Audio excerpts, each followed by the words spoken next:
Good day, viewers, and welcome to your best learning hub for the sciences, Jalo Science Academy. I am Mohamed Yero Jalo, and in this tutorial, I'll be taking you through your physics, and we are going to look at kinematics.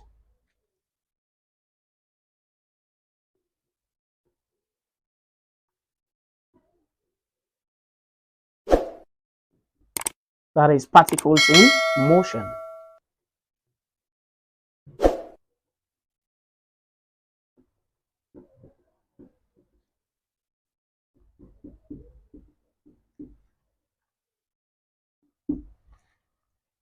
Now, when we talk of motion,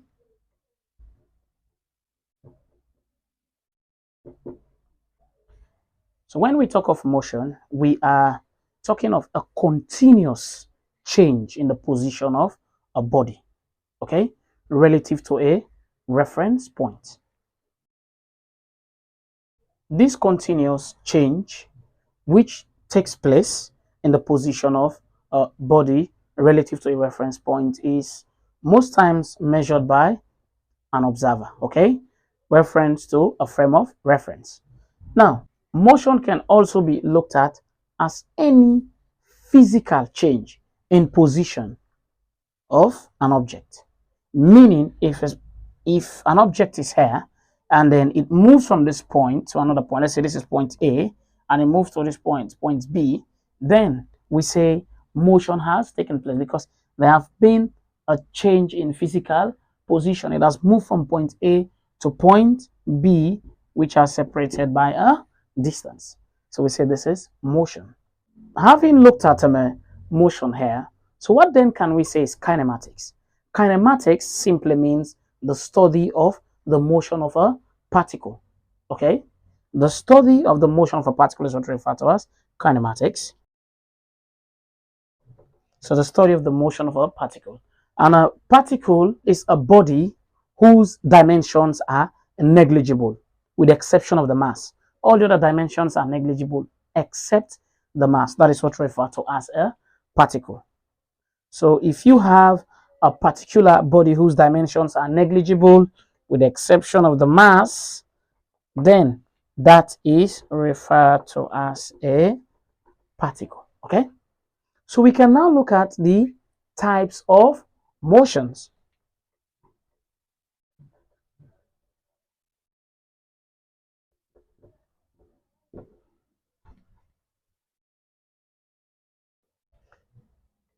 So one we can look at is rectilinear motion.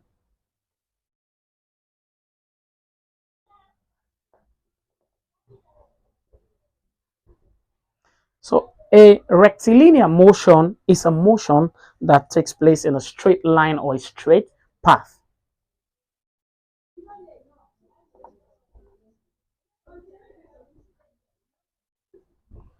So if a motion takes place in a straight line or a straight path, then that motion is referred to as a rectilinear motion. We can refer to them as motion in a straight line or in a straight path, or we can also refer to it as a translational motion,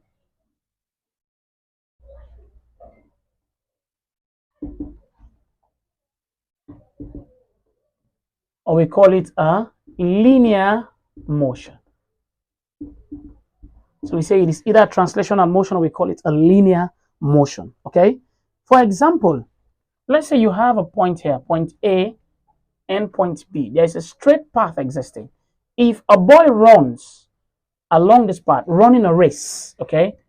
You run a race in a straight path, then that motion is referred to as a rectilinear motion. We call it a translational or a linear motion. So it's a motion of an object along a straight path or along a straight line.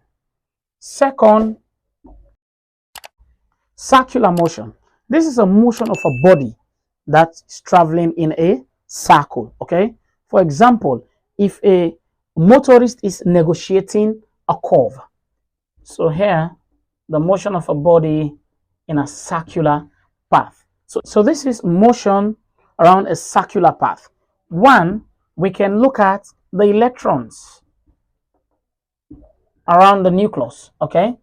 The electrons moving around the nucleus is an example of a circular motion. Or you have satellites that are orbiting the planet, going around the planet. That is a circular motion. Or you tie a stone to a string and you wheel it around. So it's moving in a circle. Or you have a motorist negotiating a curve. Those are all examples of circular motion. And the third type of motion we can look at is rotational motion, or we call it spin motion. Now, this is a type of motion wherein you have a body rotating or spins about its axis, okay? If a body spins about its axis, then we can refer to that as a rotational motion. For example, the blades of a fan.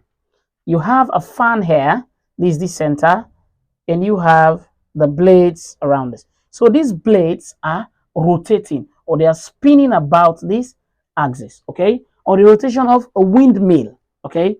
Or the rotation of a wheel, a tire. You have the center here. It rotates about this axis. So if a rotation is taking place about the axis, that type of motion is referred to as a rotational or a spin motion.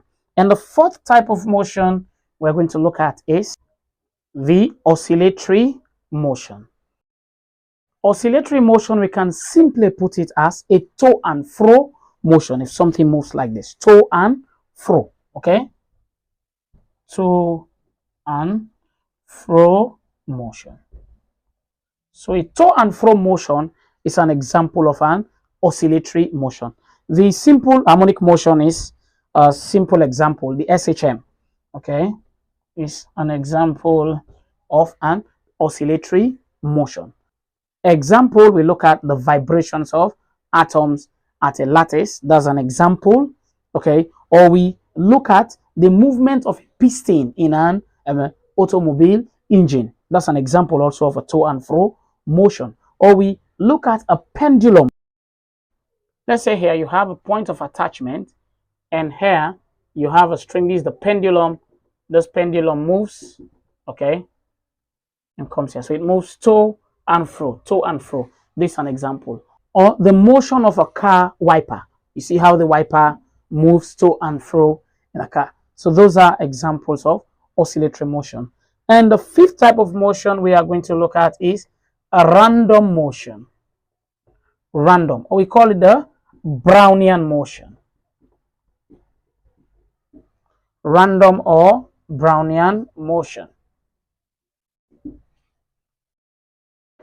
As the name implies, random or Brownian, this tells us of the irregular movement of molecules, okay? For example, a smoke being puffed in the air. When someone smokes and puff it in the air, or for example, the suspension of particles in water, you see them just moving about in a random manner. They are meaning there is no fixed path, okay? So this here means random motion, motion that works haphazardly. So there is a haphazard movement of the molecules. So when there is haphazard movement of the molecules or the particles, then we refer to that as a Brownian or a random motion. So next we are going to look at some basic definitions of some of the key things we'll be looking at under kinematics, some key quantities. One, we start with a vector quantity.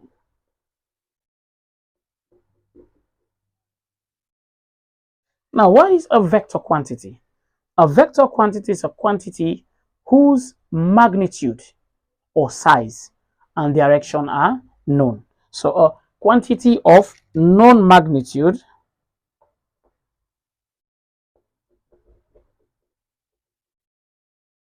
and direction, we can refer to that as a vector quantity.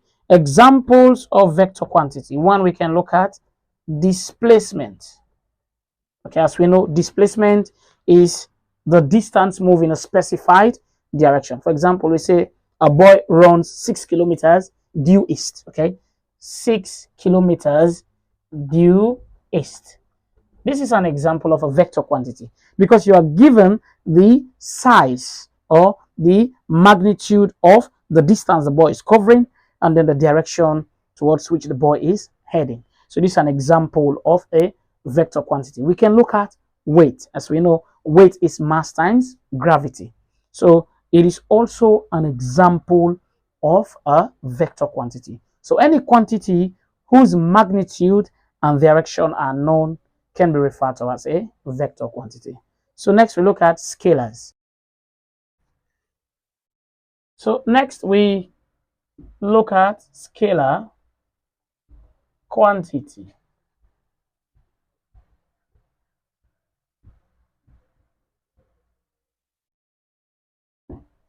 A scalar quantity is a quantity whose magnitude is known but has no direction.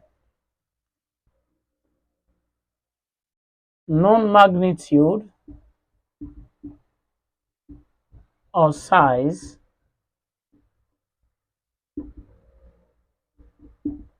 but no direction. For example, we can look at here, we say temperature, okay? We say time, we say speed. These are all examples of scalar quantities. So time is an example, temperature, speed. So these are examples of scalar quantities. Next, we look at distance. Distance, we say, is the interval between 2 points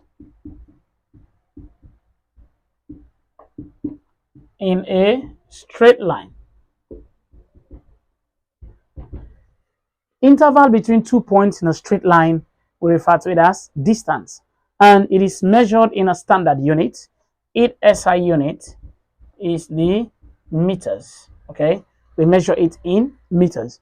So the interval between 2 points in a straight line, we refer to it as distance. Next, we look at displacement.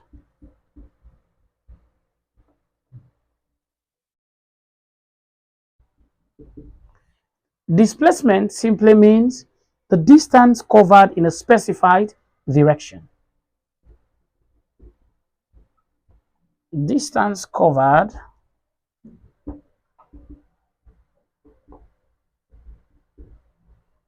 in a specified direction.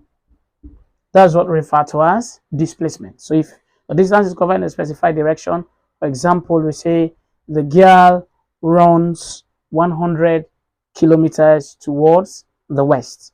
So that is a displacement because you're given the distance and you're given the direction towards which the girl is heading. 5.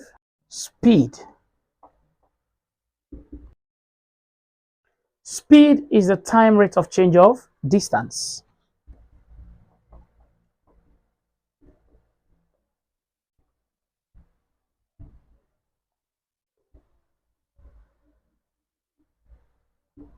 And speed is measured in meters per second, okay? It is measured in meters per second. So mathematically, speed can be stated as, so speed here will be equal to distance covered over the time, which gives us meters per second. So next we look at is constant speed, or we call it uniform speed. Uniform or constant speed. A body is said to be moving with a uniform or a constant speed if it covers equal distances in equal timings, okay? Or if the time rate of change of distance is constant.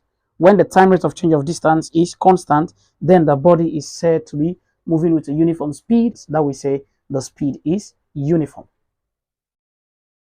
So equal distances in equal time, or the time rate of change of distance to be constant, then we can say the speed is uniform or constant.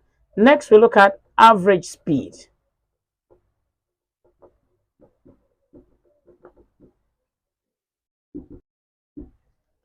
Of course, this one here tells us of the ratio, okay, that exists between the total distance traveled over the total time taken. So the ratio of the total distance traveled and the total time taken to cover that distance is what we call average speed, okay?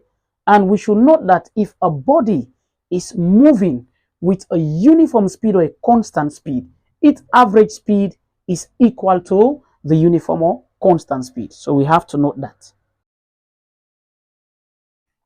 So the ratio of the total distance covered upon ratio of total time, and you note that if it is moving with a uniform speed, then the average speed is equal to the uniform speed. Meaning if the speed that the body is moving with is constant, so the average speed and the uniform speed are going to be equal. 8. Acceleration. So acceleration tells us of the time rate of change of velocity.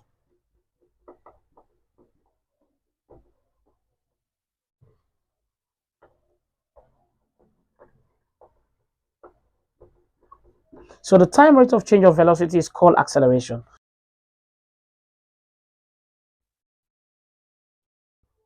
So acceleration is equal to change in velocity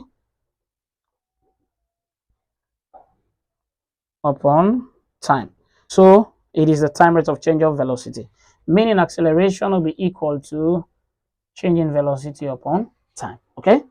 So next we look at uniform acceleration. An acceleration is said to be uniform or constant if the time rate of change of velocity is constant. So if the time rate of change of velocity is constant, then the acceleration is said to be a uniform or a constant acceleration. Okay. And we should note that acceleration is measured in meters per second square. This is meters per second square. Okay, so you either write it like this or you write it like this. It means meters per second square. So 10, we look at velocity. Velocity is the time rate of change of displacement. That is the displacement, distance moving in a specified direction upon time. That's what we refer to as velocity. The time rate of change of displacement.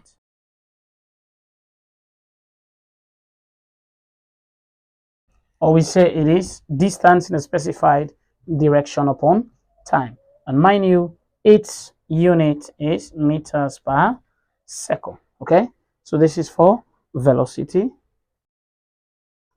So 11, we look at constant or uniform velocity.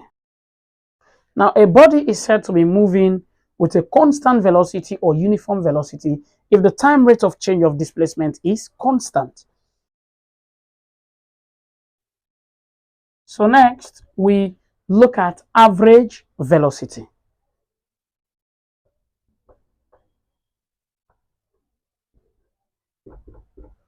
Average velocity tells us of the ratio of the total displacement upon total time. So the ratio of the total displacement upon total time is what we mean by the average. So next we look at retardation.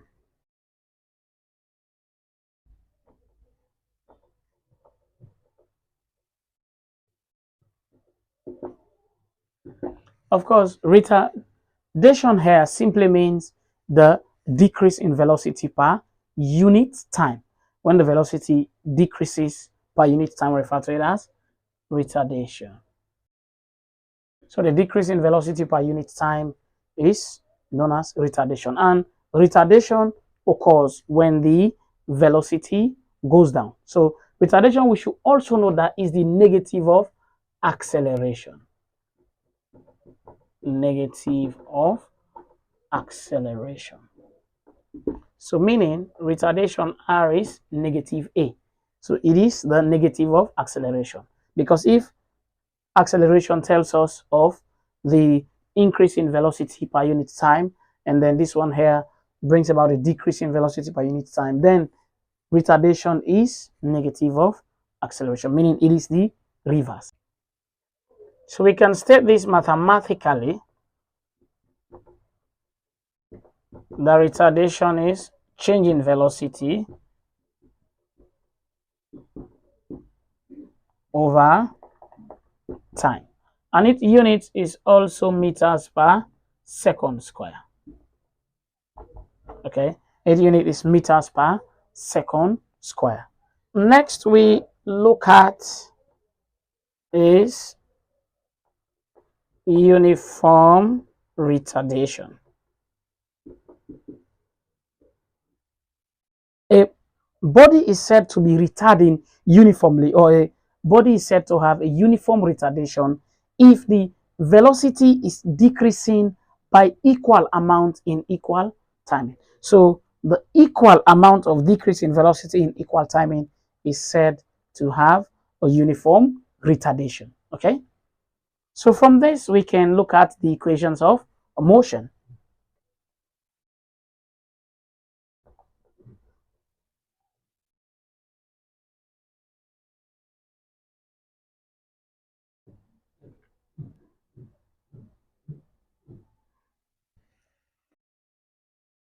For us to look at the equations of motion, we are going to consider a particle or a body starting.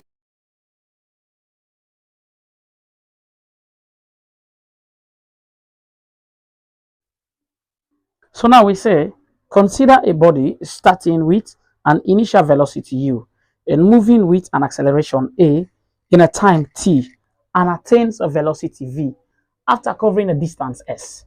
So if we look here, by definition,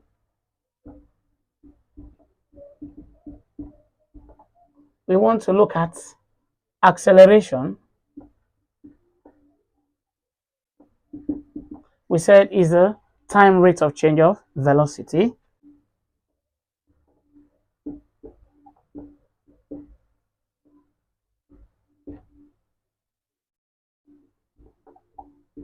over the time. Acceleration, we know, is a, and change in velocity, that's the final velocity minus the initial velocity expressed over the time. So we can cross multiply here, and this implies we will get v minus u to be equal to 80. So we can say here v is equal to u. If we transpose this, becomes 80. So this becomes our first equation of motion, that v is equal to u plus 80. Okay, and we also know that average velocity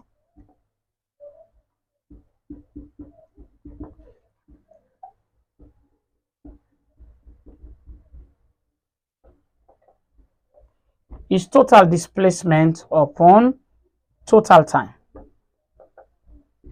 So average velocity here is equal to total displacement s upon total time. So this we can refer to it as a. Let's call this a. And we know if a body is moving with a constant acceleration, so we say for constant acceleration,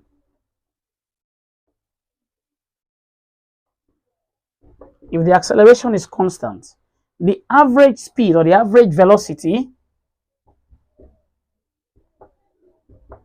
is equal to, will be v plus u upon 2. So we say here this, so we can refer to this as b, meaning average velocity is v upon u upon. But if you look here, a and b are equal, so we can equate a and b.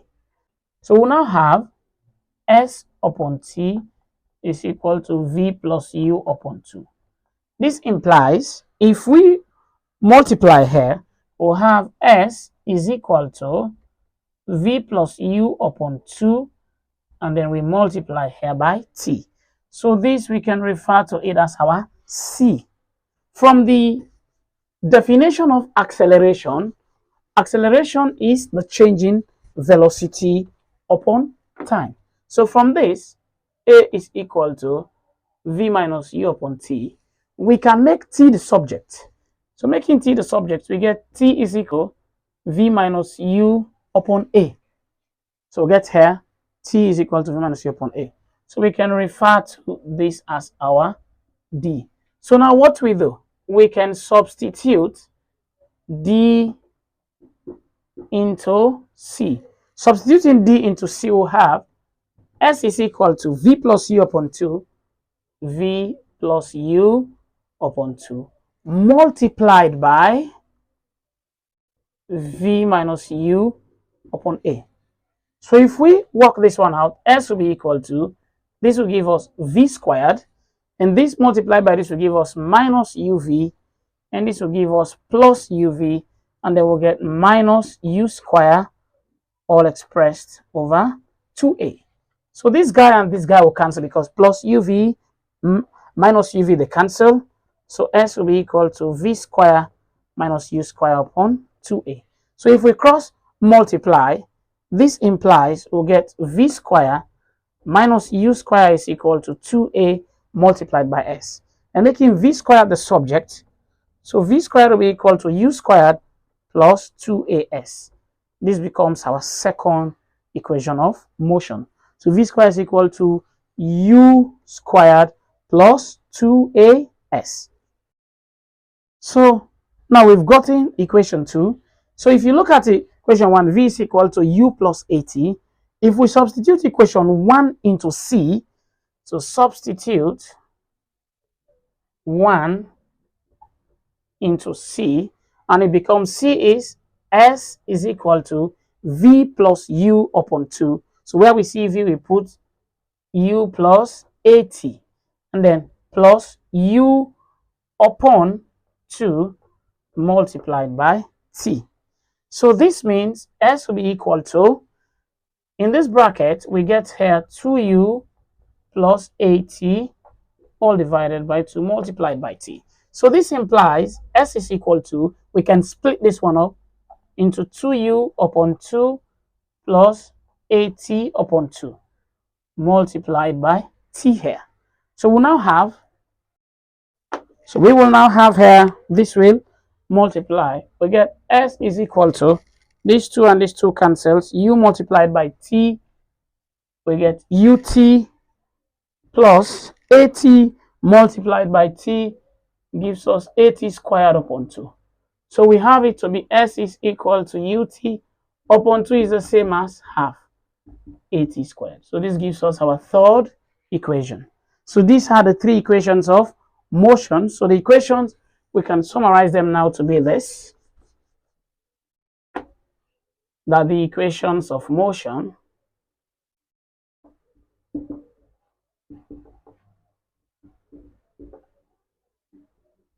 are v is equal to u plus at, equation 1, v squared is equal to u squared plus 2as, equation 2, and s is equal to ut plus half at squared, equation 3. So these are the 3 equations of motions, and we'll be using these equations in solving problems. So having looked at the equations of motions, we are now going to look at some examples, okay? How we can apply these equations of motion in solving questions.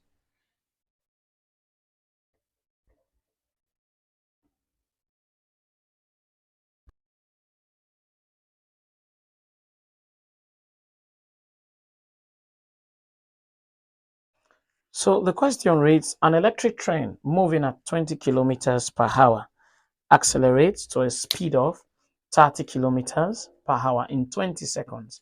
Find the distance traveled in meters during the acceleration.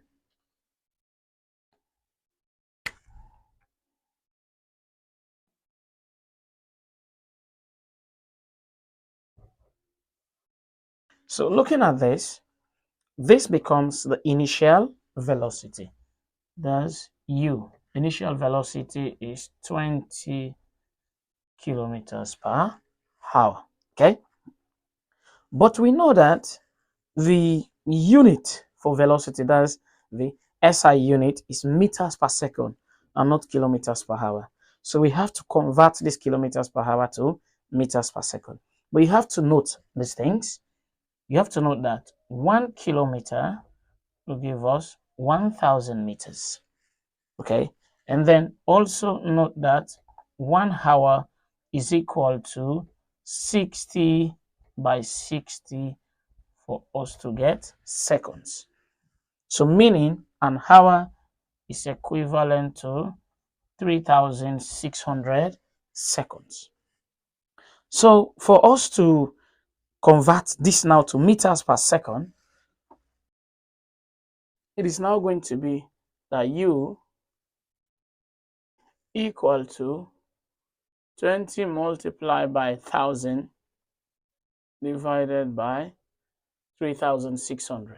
Okay, so this and this cancel, this and this cancels, so you are left with 200 divided by 36. Go for our calculator. So 200 divided by 36 gives us 5.55. So we can write this as 5.6 meters per second. Okay, so this becomes the initial velocity. Next, we look at the other one. Said it accelerates to a speed of 30 kilometers per hour. So that's the final velocity. V is 30 kilometers per hour. So with this, we can now say here, this is 30 multiplied by 1,000 divided by 3,600. And it will now be in meters per second. So this 0 and 0 cancels, this and this cancels. So you are left with 300 divided by 36. And 300 divided by 36 will give us 300 divided by 36. We get 8.33. So that is 8.3 meters per second. So now we've done our conversions. The U, which is the initial velocity, have been converted to meters per second, and the V, which is the final velocity, have been converted to meters per second. So now the question is asking us to find the distance traveled, but we can't calculate the distance if we don't know the acceleration. And we know from the definition of the term acceleration, it is the time rate of change of velocity. So meaning acceleration is equal to final velocity minus initial upon the time. Okay, so this implies the acceleration A is equal to final velocity 8.3 minus initial velocity 5.6 divided by the time, that is 20 seconds. So the acceleration will be equal to, that gives us 2.7 divided by 20. That gives us 0.1 something divided by 20. So we get 0.135. And this is in meters per second square. So that gives us our acceleration. So for us to find the distance covered now, it is up to us which of the equations of motion we will use. So we can say here, S is equal to ut plus half at square, or you can use v square is equal to u square plus 2s, any one of the two. So s, which is the distance, is equal to the initial velocity. We have it as 5.6 multiplied by the time it took to cover is 20 plus half multiplied by the acceleration have been calculated as 0.135 multiplied by time squared, that is 20 squared. So 5.6 by 20, this gives us 112. So we have 112 plus, and then this becomes 1 upon 2 multiplied by 0.135. 20 squared is 400. 2 into itself is 1 into 400 here is 200 times. So we have 112 added to this multiplied by 200, 0.135 multiplied by 200, we get 27. Therefore, the distance covered during the acceleration is equal to, you get 139 meters.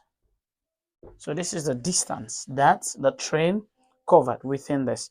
If you don't want to use this equation here, you can use an alternative method, and that is, alternatively, you can use v squared is equal to u squared plus 2as. V is 8.3, that's 8.3 squared is equal to u 5.6 squared plus 2 multiplied by the acceleration. We've calculated we have it to be 0.135 multiplied by the distance s. So 8.3 squared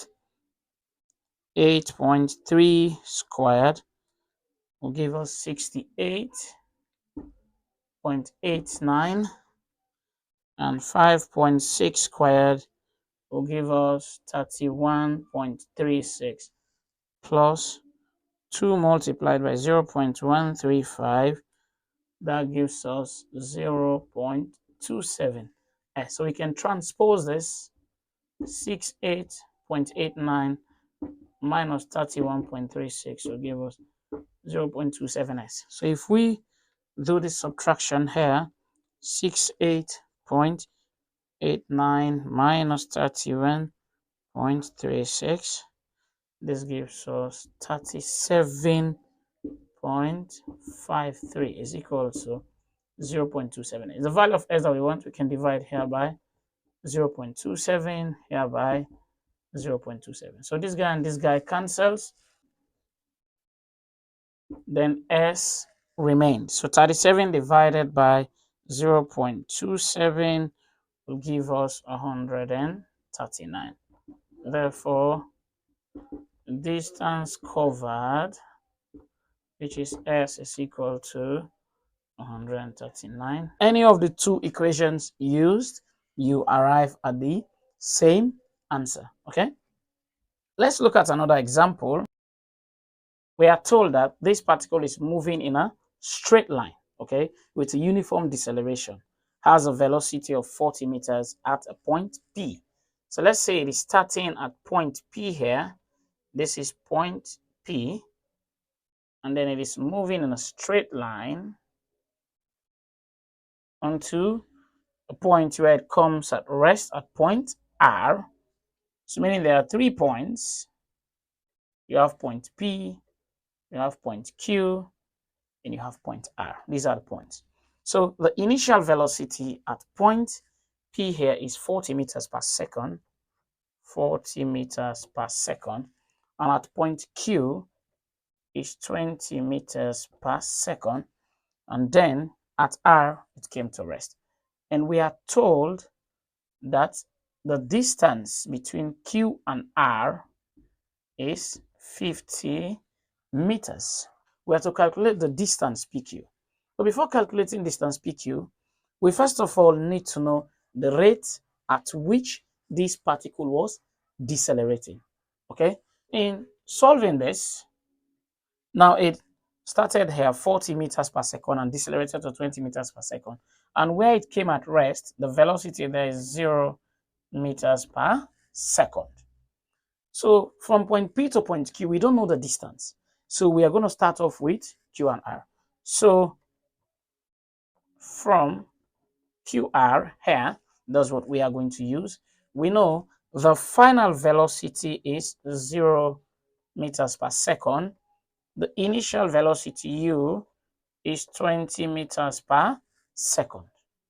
And then the distance covered S is 50 kilometers.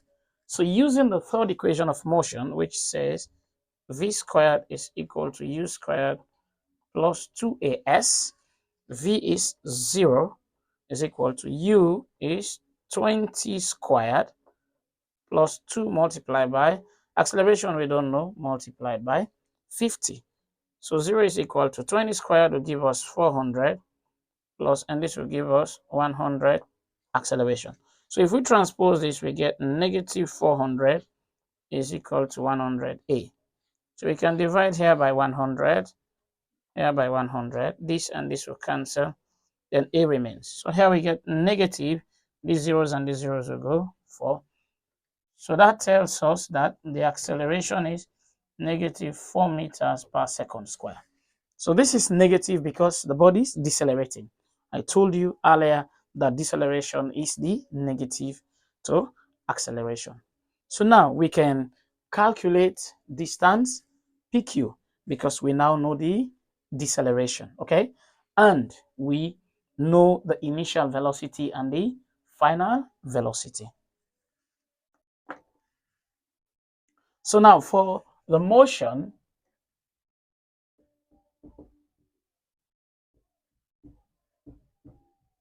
between P and Q here, so this distance here from this point to this point, I'm going to let it to be S, okay?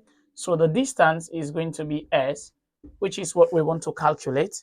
And then from this point to this point, you have the initial velocity, and then you have the final velocity, okay? So this is the final velocity, which it ended with, which is 20 meters per second.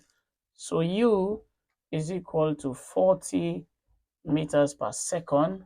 V is equal to 20 meters per second. And then the acceleration A, we now have it to be negative 4 meters per second because it was moving with a uniform deceleration. So meaning that deceleration is constant throughout the movement of the particle. So using the third equation of motion, that's V squared is equal to U squared plus 2AS. So it means V is 20 squared is equal to U is 40. So we say 40 squared plus 2 multiplied by acceleration is minus 4 multiplied by S. So this here gives us 400, and this gives us 1600, and this gives us negative 8S. So what we do, we can transpose this 400. If this comes out, becomes negative 1600 is equal to negative 8S. So 400 minus this gives us negative 1200 is equal to negative this. So we divide here by minus 8 minus 8. This and this cancels as a negative sign, and the negative sign cancels. So 1200 divided by 8, 1200 divided by 8, that gives us 150. So meaning the distance PQ is equal to 150 meters. So that gives us distance PQ. That's for Roman number 1. So we have it to be 150. So next, we are asked to calculate the time taken to cover that distance. That's Roman figure 2. Time taken, that's T. So for us to get time taken, we can use the first equation, that's V is equal to U plus 80. Okay, so for this distance, we know the final velocity in this case is 20 meters. The initial velocity is 40. So we can say 20 is equal to 40 plus. And if we get the acceleration now, that is going to be negative 4 multiplied by t. So 20 will be equal to 40 minus 40. So if we transpose this, 20 minus 40 will be equal to negative 4t. So here we get negative 20 is equal to negative 40. We divide here by negative 4. Negative 4, this cancels. T remains here. This and this goes. So we have the time to be 5 seconds. So meaning it took the particle 5 seconds to cover this distance from point P to point Q. And now the question says the time taken to cover PR, meaning from point P to point R, the whole distance. So in this case, this initial velocity is 40, final velocity is 0. Okay, that is to cover distance PR. That's the entire motion. So to cover Roman figure 3 says distance PR, time.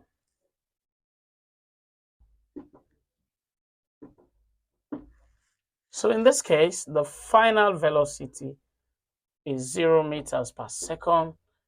Initial velocity is 40 meters per second.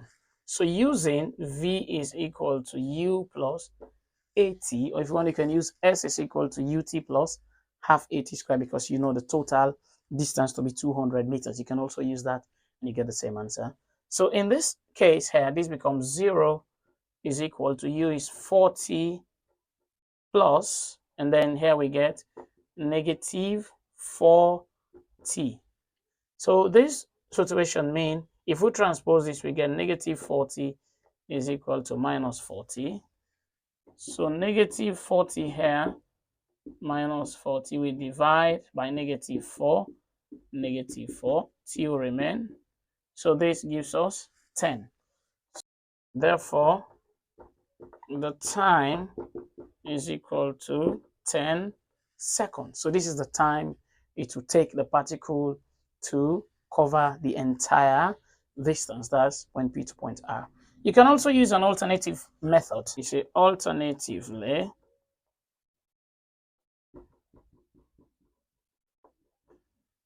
you want to calculate the time, but you know that the journey started from point P and you headed to point Q and then to point R. This distance we are given to be 50, and these are the distance we calculated it, we have it to be 150.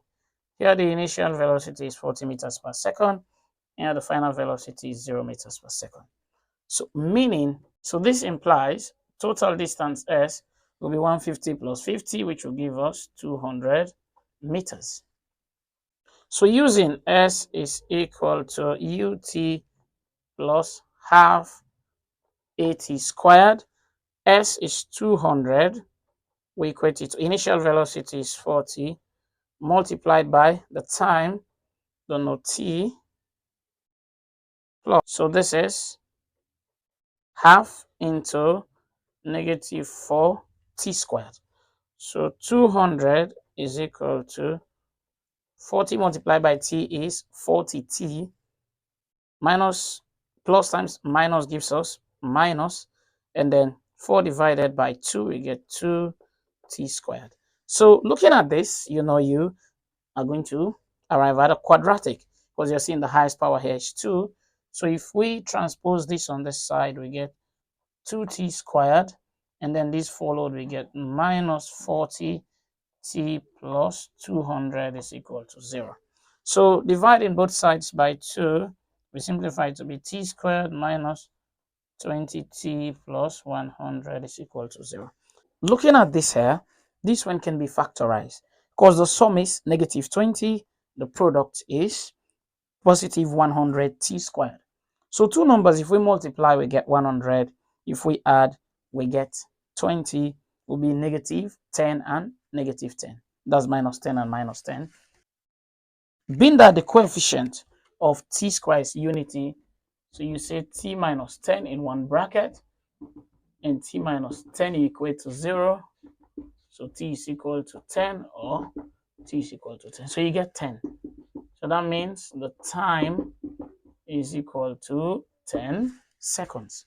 Okay, so this is an alternative method to solving it. So next, we'll be moving over to graphs of motion. Thank you very much for watching our video.